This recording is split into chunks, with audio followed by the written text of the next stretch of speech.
Ja, evne som kunnet Johannes døyparen.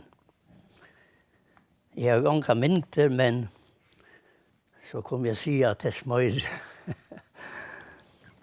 Jeg husker jeg stender skriva således i Rombraun 15:4, at alt og i avur skriva jo skriva okkon til lærdom.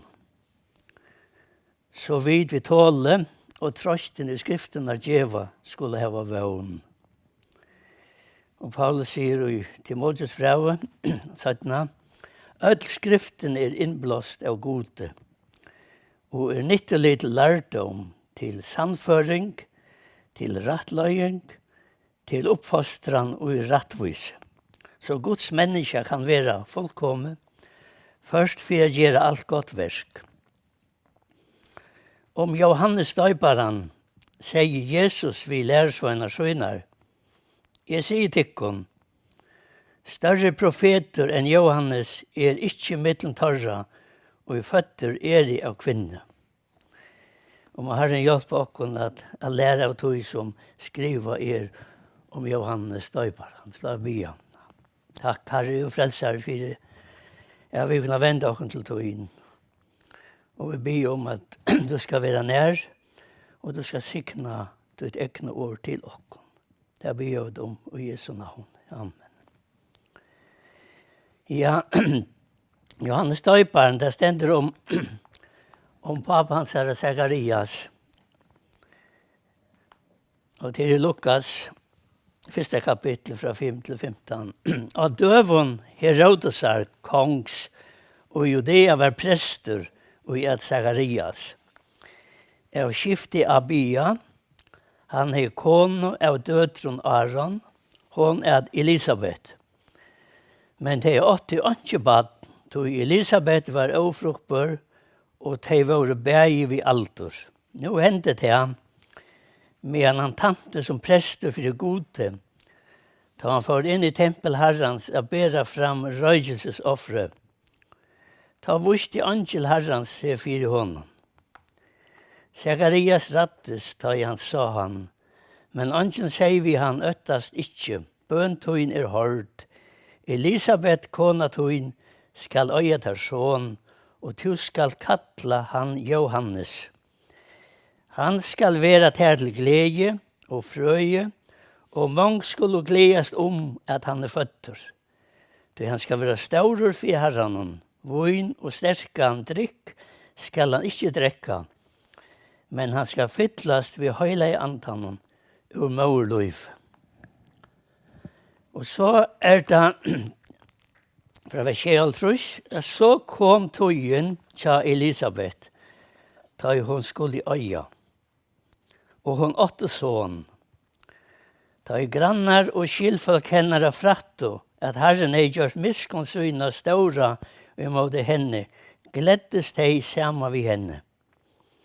8. dagen kom de så at omskjera badne, og de atla å kalla han Zacharias etter feir hansara. Men mor hansara tog til år og sier nei, han skal øyda Johannes. Da søtte de vi han ønsken jo og i attøyne som øyde så. De gjør det ta tekjen til feir hansara, for jeg får vite hva han ville at badene skulle øyta. Han ber få seg talvo og skriva i hese år, Johannes navn hansara. Ta undra oss de ødel. Og i samme stund åpna oss mor og tunga hansara, og han talar og prøyser god. Nå ble en diskusjon om navnet, og i tog samband kan jeg nevne at nek av navnen fra torretøyene høtte en merskjeng. Og som døme Zacharias mersker en som Herren minnest. Og Elisabeth, navn Elisabeth, det mersker en som tilbyr god. Og navnet Johannes mersker Herren nøye ryker. Så det var nok tøy at det skulle være Johannes, at Herren nøyryker og gav dem sonen Johannes. Nå, det nek profetera i Gamla testamentet om hendingar som skulle færa fram og som farna fram. Og vi vet at Johannes det så at begge Malakias og Isaias tar nevna ikke Johannes vid navnet, men tar nevna i hvert fall tjenestene som han skulle få. Og i Malakias tror jeg et stender at jeg sendte på mot, og han skal gjøre veien til røyer for Asjon Møyne. Og Isaias fjørede, tror jeg her stender, høyr, ein som råpar, gjeri og øyemørskene herran og ved til røyer. Javne god i okkara veien, her som åbygd Bibelen i verleikanen en profetisk bok om atlaner Guds, bæger vi folkesøyne, og eisne vi atlar mannattene. Og Peter sier det så grøtt, vi vidtjande profetien. Han sier i 17. brevsøyne, kapitel 2, 21, «Tu aldri neka profet or komme fram av vilja menneska. Nei, drivner av høyleie andanen, tala og høyleie menn Guds.» Og Amos sier det så løsner, i 3. kapittel under 6, «Sannelig, Herren gjer ikke, utan han hever åpenbæra tænaren, søgnen, profeten, løgne råsøyt.» Og det alls ikke å vite at Gud sier fra man undan hva han atlar. Og så løsner hvert øyne vi hesson. Men det hender at Gud ikke bare profeterer jøkken tjenere søgner, men øyne tar det sera tøtninger, mikler, hendingar, at han sender en angel. Og det gjør det han her som før, at han sendte angel søgn Gabriel. Sendte han til Zacharias og forteller honom at bønnen hans var hørt, og at konen hans skulle få en son. Og det samme hendte at Gud sendte øysen samme angel til Maria. Hun fikk øysen vite at hun skulle få en son, og hun skulle kalle han Jesus. Og angelen gav øyne Zacharias på om navnet som Johannes skulle få. Ikke som familien og de også av de som kjente at det var papen han skulle kalles opp etter. Men det sånn at det får fram en stor brøyting da Johannes var føtter. Og hvis vi så tenker at jeg skal ta Malakias profeterer han var den søgneste profeteren i Gamla testamentet. Den søgneste av bøtjen vi tar i Gamla testamentet, og så begynner Nødja testamentet. Men her tøyerskøy i midtelen Malakias bok og Matteus evangelium. Og det tøyerskøy på omløy 400 år. Og her som tøyerskøy Bibelen tiant. Vi får ikke lese om til tøyene fra Malakias til Matteus evangelium. Og allikevel vid tjøkkene det kilter. Og her det jødiske søvskriveren Josefus.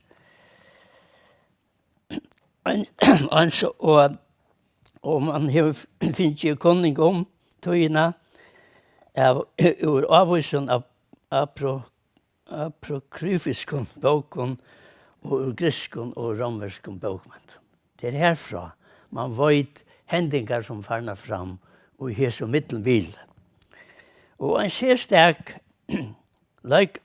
leiklod og i hese tøyerskøye hei hin syriske konkeren Antiochus Epiphanes som rævlig hatt søkte at jøtenen og drep nekvar av tøymen.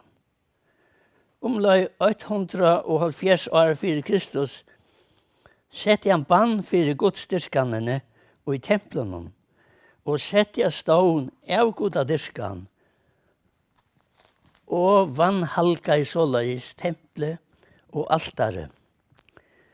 Vi Antiochus i Epifanes det spådommene og i Daniel 11 fra vers 21 til 35 gjenger ut det som henda skal og i enda tøyene. Og det gjenger ut firebils. Og oppskakeier av Heson gjør det fralses sinna i gjøtar honom herra motstøv. Og således kom det til opprøster makaberana. Han rød av frelsespartum for fram, at det som var Israel sindra av boskon troarlion klantre, og hesa tøyina kom bare til store troarflokkaner, fariseerner og sadukeerner. Og alle rønte tørre og i frelsestrøynen var det loksens av romverjon enda lia nyevartas. Det bær av nutsjon visser nei og armå i Israel. Og så las vær støvan og i landen det månte ta og Johannes Døyparen var født og oppvaksen. Og Johannes Døyparen sier Angel Gabriel vi Zacharias at han skal være her til glede og frøye. Og mange skulle gledes at han født. Han skal være staurer for herren. Vøyn og sterkan drikk skal han ikke drekka, og han skal fytlas vid høyla i andan, løyka ur mauer løyve. Og mange av bøttenen Israels skal han omvenda til herren godtarra. Han skal genga undan honom, altså Jesus, og i ande og kraft Eliasar, til å venda gjørst og fedra, til bøtten og avløtten til sinne og lære rettvisa, til å gjøre herren til røyer velbyggve folk. Ja, og vi så ikke han fyrir okken, enn den Johannes, at han sterker, som det ble sagt om han, sterker, og i andan og han var ute stendet da, og i øyemørskene, inntil tantea han stod fram for Israel. Og vi vet at han levde i et sjølsavnoktende liv. Klæget hans det var av kamelot, og leverbelte heian om lendene. Og mæteren, eller føje hans var græshopper og vittler honenger. Så vi kan så ikke hende mann for jokken. Han var helt øvelsene. Og var ikke en gang i midtelen andre folk. Han var ute i øyemørskene. Men det også vært å lese hvordan Johannes begynte i å virke. Og her leser vi det Lukas 3 kapitler, og vers 3-5. Og det sånn at han begynte her 15. året, og i Tiberius var keisare. Ta i Pontus Pilatus var landshøvdingi i Judea. Herodes fjordingshøvdingi i Galilea. Philip bror hansara fjordingshøvdingi i Iturea, og landsparten Trakonitis, og Lysianus fjordingshøvdingi i Abilene. Hetta var tøyr som rådde for borgen om tatoina. 15. året og Tiberius var keisare. Men så stendte det at når under medan Annas og Kaifas var høvprestar, kom Gods til Johannes son Zacharias og i øyemørkene. Det var ekvile løye at det tvær høvesprestar nevnte her, men det var det, Annas og Kaifas. Etter røtten åtte bare ein høvesprester av vera. Men det var tvær. Og dette sier okken også neka om hvordan den religiøse støven var i landet. Og at det var så nekver herrar som rådde for borgen, som vi nevnte her. Her var Tiberius, Pontius Pilatus, Herodes og Philip og Iturea. Nei, det var Philip bror hans er fjordingshøvdingi i Iturea, og landsparten Trakonides, og Lysianias fjordingshøvdingi i Abilene. Det viser okkon og sier okkon. Jeg følte ikke var nye bunt. De var nærmest som vi tralldom. Og at de ikke skulle si. Og det er nok så avhåverst å lese at Lukas nevner året. Vi leser i Isaiah 6, da Isaiah sa herren i dårtene. Ta börjat han kapitlen, ta året, ta hva sier han? Ta året, ta ja, men lykkes så, ja. Jeg vet, det er bare vekk nå. Ta året, ta i Ossias konger, døy. Ja. Og her var det 15. året vi leser om i samband vi tar som rådde for borgen. Og nå er det til at Johannes er stater i øymørkene og begynner at prædika. Matteus skriver således om Johannes at han prædika i øymørkene og sier: Vente vi, tog røyke himmelrøykes i kommer nær. Og Lukas skriver om Johannes at han får ut og prædika i alle steder i landet vi Jordan omvendingar døp til synda fyrirgeving.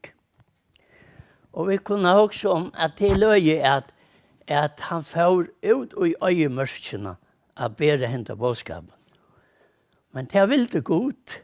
Han ville ikke at Johannes skulle fære og prædika i templene, eller i synagogen.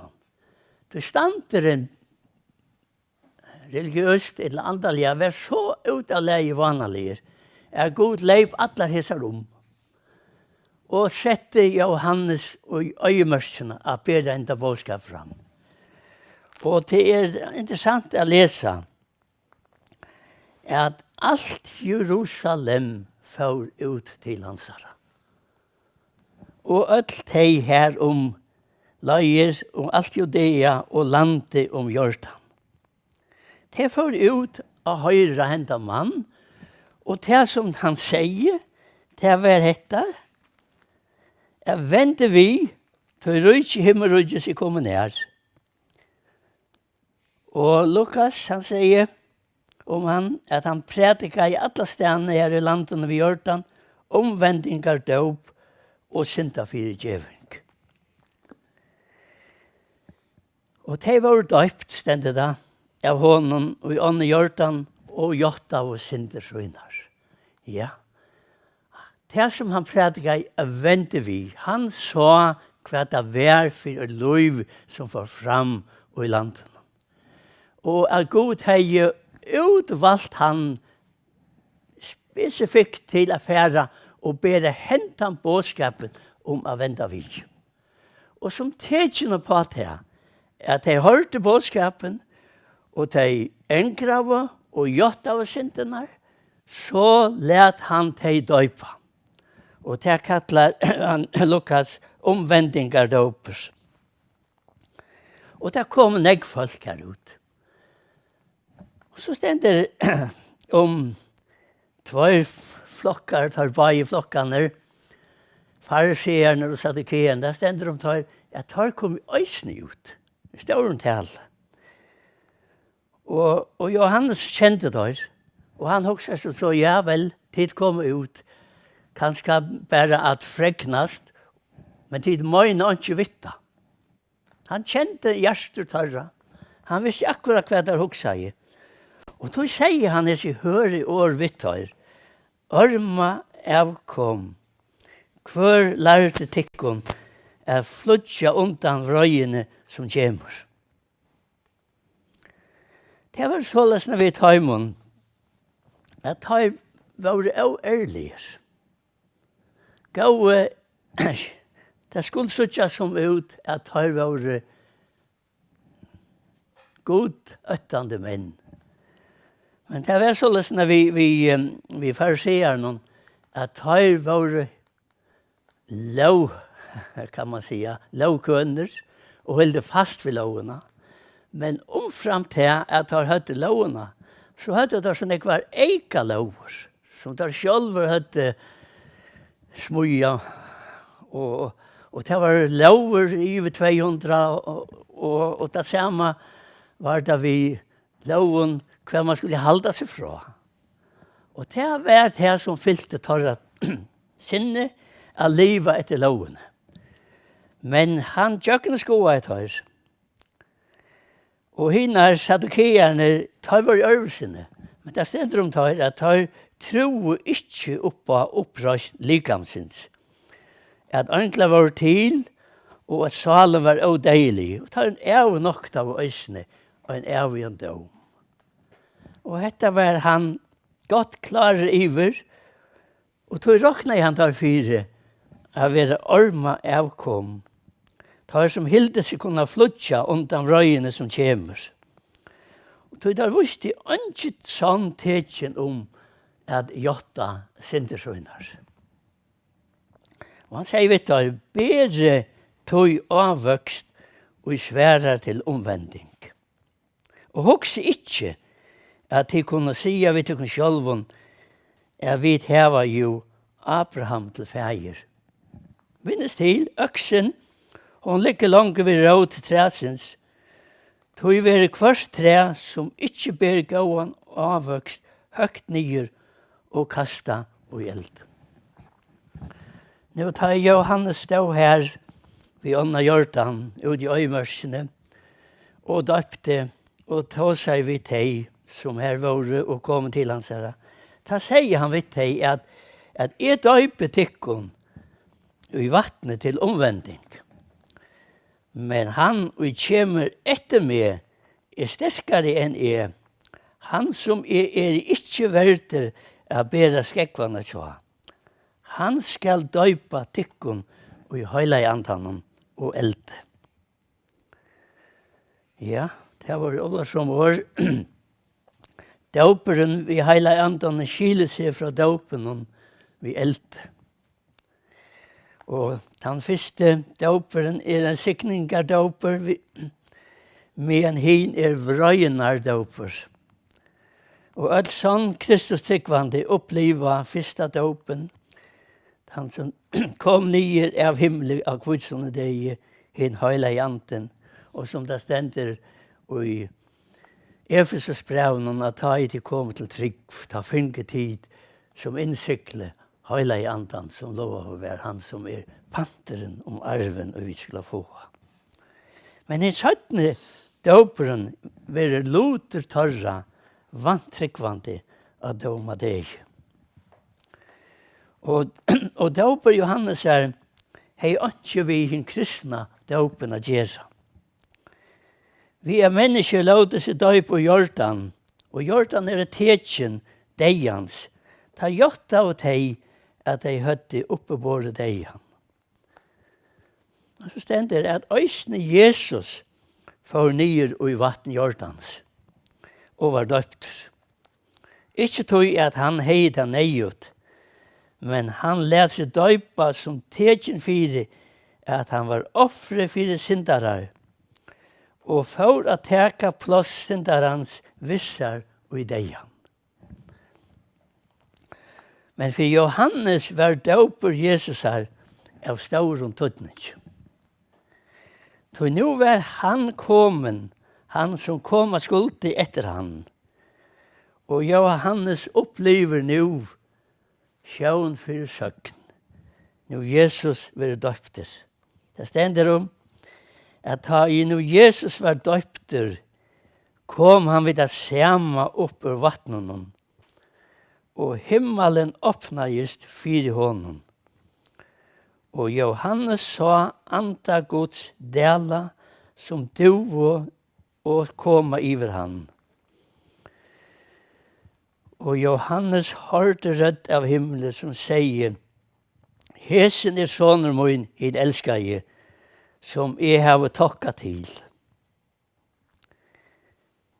Ja, det var størst for Johannes at oppleva hesa løte. Så ta vær han sannførder at Jesus var soner Guds, og at han var sjálfur vittne til, og han hørte øysene rødt av himmelen. Og så løsner vær til at Jesus, at han hentan dåpen, og at han var kommet opp ur Jordan, og himmelen åpnes for honom, og heilige anden vi under dove sette seg av høver hansara, og røtten som kom at hettar soner min, hin elskar jeg, han som jeg har takket til. Det var lukka som stemple som var givet ta, og at han hettar, ta det at Jesus vi å byrja tjeneste søgna. Og det første som han får, åren han virkelig byrja tjeneste søgna, det var å fære ut i øymørskene. Da får han ansamatler ut i øymørskene, og var her i 4 dager og 4 nætter, og var frøstaver av Satan. Men etter det at han kom atter ur øymørskene, da byrjar tjeneste Jesus her. Da byrjar tjeneste Jesus her, og han kom så stedt at virka så med tog, i hvert fall en avvisa tog, saman vi Johannes, ta ikke saman på tannmatan, men ta virka i bager samstundes en avvisa tog. Og da det i hesen sambanden at Jesus sier vi sine egne lærersveinar Johannes. Han sier således vittar, at større profeter enn Johannes ikke mittel torra, og i føtter de av kvinna. Og det kunne han sige. Så Johannes var ikke bare kattlaver, men han var djarver, og han sier tingene bort fram. Og det leser vi oss nå at han er tøymon som levde i synd, og han attreier seg helt ikke vi at heva sjálvum kongenom Herodes. Og dette kom at kosta honom liv. Så Herodes hei at han var til sendt menn av sted og lette Johannes teka og sette i fengahus. Og til komst av Herodias, som var kona Filip, bror hans herre, tog han gift seg ved henne. Og Johannes hei sagt, eller Johannes hei sagt ved han, du har ikke løyve at heva kone brorstøyns. Og kona Herodias, hun bær tog akk til Johannes døyparen. Og ville fegen drepe han, men hun var ikke førfyrig å få det lea som det stender. Så Herodes, han i øtta for Johannes. Jeg tog at han visste at han var rettviser og høyla var med. Og han held hånden over honom. Og da han lusta i etter honom, var han og ive ommengt, og honom dømde vel at høyre han. Men så stendte det, men så kom lealige dæver. Vi kjenner alt søvende, men jeg skal lese den likevel. Herodes gjørte føringar der søyn varsle, for stormannen søynen, og herhøvdingen, og henne friaste mannen i Galilea. Og da kom døtter hesa Herodias inn og dansaie, og Herodes og gestene lyktes vel av henne. Kongen sier ta vi jentene, Bi meg hva du så vilt, og jeg skal gjøre der til. Og han gjør til henne øy på det, og sier, hva du så bygger skal jeg gjøre til, lykke til heltene av rydgjemunnen. Ja, det var skjønt, ja. Det stender, jeg tar for jentene ut og spurte mørsøyene, hva skal jeg be Og hun sverre jeg høtt Johannes av døybara. Ja.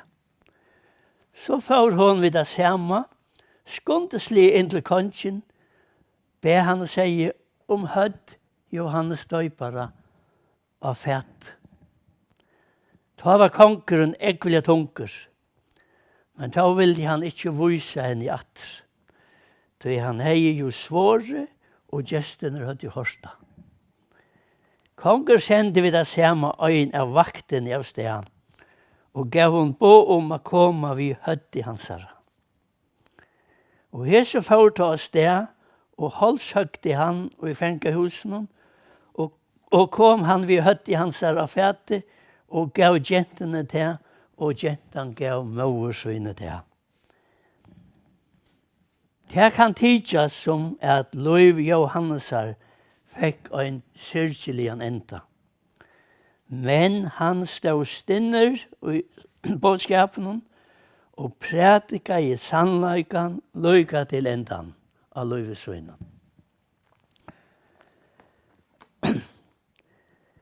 Men det er også verst, og det er det som vi nå skal enda vi. Det er også verst å lese vittnesbord Johannesar om seg sjølvan.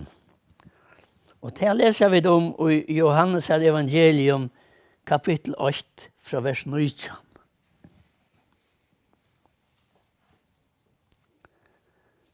Ta jødene sendte prester og levittar ur Jerusalem og spyrja han hvor han var. Da sier han bant fram, og nokta ikkje, han vidtjekk, det ikkje Kristus. Da spurte han hva ta, du Elias? Han sverre det det ikkje. Du profeteren? Han sverre nei. Ta søtte tar vi han, hvor du? Så vi får givet tøymen svær, som jeg har sendt okkom. Hva sier du om det sjølva? Og han sverre det rødt ans som råpar i øyemørkene, javne herran og veien, som Isaias profeter har sagt. Tøyr og utvår senter våre fariserer. Da spurte han nå, hvor døyper du ta du ikke Kristus, og helter Elias, og helter profeteren? Johannes sverre i tøymon, døyper i vattnet. Mitt i middelen tikkere stendet han som tid ikke kjenner. Han som kommer etter meg, og som ikke verdig å løse skårøymene tja. Og dette hendte i Betania, innom i Jordan, her som Johannes døpte. Men så kom det sista, kan man säga, og i tjenestene til Johannes. Og det var at nå hei han oppleva Herren Jesus Kristus. Han hei døpt han, og han hei sett hva hendte da han kom opp ur vattnet. Og nå er han sannførter om at han var frelser i heimsins, og at hans tjeneste var vi å komme til en avslutning. Og tog vittnesborden hans, så tog det bare å lese. Det stender fra at dagen etter så han Jesus komme til søyn. Hygg lampgods, sier han. Hygg lampgods som teker bort sin heimsins. Og så legger han at hesen han som sier om, etter meg kjeme mævur som kommet undan mer, tog han vær åren jeg kjente han ikke, men for at han skulle være Israel åpenbæravur, jeg kommet og døype i vattnet. Og Johannes vittnar og sier, jeg have seg andan dela nyer av himmelen som dove, og han var verande iver honom. Jeg kjente han ikke, men han som sendte meg at døype i vattnet, sier vi meg, han som tog sart andan dela nyer iver, og vera verande iver han som døyper i høyla i andan. Og jeg har sett det, og jeg har vittna at hesen soner Guds. Og så kommer det å stande opp etter dagen etter. Ja, dagen etter stod Johannes atter her, og tvær lærersvøyner hans herre. Tvær av hans herre ekne lærersvøyner stod sammen med noen her. Og da stendte det at han hugte av Jesus som kom gengande og sier, hygg lamp Guds. Og lærersveinene bager hørte år hans herre, og tar fore atan av Jesus. Nå hendte en skillnaver her i middelen Johannes døyparen og hessa boar lærersveiner. Så vi tar hørte år hans herre, og fore atan av Jesus. Og ta vende Jesus her, og ta i han sa at det kom atan av seg, og han sier vi tar, hva vil jeg tid? Og tar svære rabbi, som utlagt mastare, hva hever du tilhalt? Hva heldur du til? Han sier vi tar, komme og sutt. Tar komme ta, og sjå hva han hei tilhalt, og tar våre til honom, tan deg. Ja, og hva var tilhaltet til Jesus? Han jo kan bostad. Så vi må gå ut fra at det er for å oppnå himmel, at han hever sitte sammen ved tøymon her. Og annar av tøymon, bavon i hørte til, som Johannes sier, og for at han var Andreas, bror til Simon Peter. Ja. Og det ser avhåverst. Så vi leser om at Andreas får til Podjasøyne og sier, jeg vet har funnet Messias. Ja. Og også tikk til, for Johannes, ved henne løtan, ja, jeg vet ikke skulle jeg si det, men han miste tvær lærersvøyner. Men han gledde seg iver at han fåre at han av Jesus. Han fåre at han av honom, som han hei pøyka av, og som han hei sagt skulle komme at han av han. Og nå var han kommet. Så innast og hjertan han gleddes Johannes iver, at begge Andreas og hin, og hvor han var, ja, det stender han ikke om, men det et her som mener at hesen som var vi honom, andre av dem var, det var Johannes sjølver som skriver i evangeliet. Han bare vært så løyt laten at han ikke nevnt, så det ikke navn. Og tar kjente seg drittnan at Jesus og yngst jeg vita hver han helt til. Hvor? Jo, tar vilde kjarna sleppa å lære han bedre å kjenne. Tar var drittner at honom og fåre at han av Jesus og våre sammen vi honom tann dagen. Og for Johannes måtte hente løtan være stor. Nå han sa avvoksten av tjeneste søgne, at tvær av lærersvøyne hansara var middelen tar første av jødene som lærte Messias å kjenne. Og det så det og jeg skal enda så løte vi. Og så hva kunne vi så lære av Heson? Hva kunne vi lære av Johannes? Ja, han var kan man si, en ombudsmaver for Herren. Han visste da at han skulle predika omvendingar, bådskapen, og døypa teg som gjort av syndene. Men han var klar over at han kom en annars, som var større og sterkere enn han. Og det fikk han så at oppleva, at han kom, og han kunde være tog sammen vid honom. Og så sutja at tvær kanskje av de fremste lærersvøgnene hans føre at han av Jesus.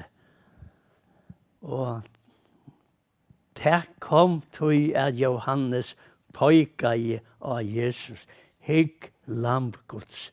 Det var det sannført om til hattar i mæveren, og vi skulle fære til og fære at han av. Og kunne vi lære nek av tog, så det jeg fylte Johannes i etter og tog. Jeg pøyka av Herren. Jeg tar om han, hvor han Og det kunne vi gjøre, tog jeg vidt av. Av nøye Guds oppleve han personlig. Jeg ville komme til å trykke han. Og henne tryggven og henne gleden som vi da finnes i trunnet av Jesus. Hon har skapt øysene og i okkar hjärsta og et innskje om av veløya og av pøyka. Og det gjør vi, bæger vi og løy vi okkara, og vi etbor i okkara, og vi okkara tale og vittnesbord. Og jeg måtte ta så fesse og sinne. Johannes har en oppgave som han fullførte, og vi tar øysene en oppgave å fullføre, og måtte Herren hjelpe dere til det.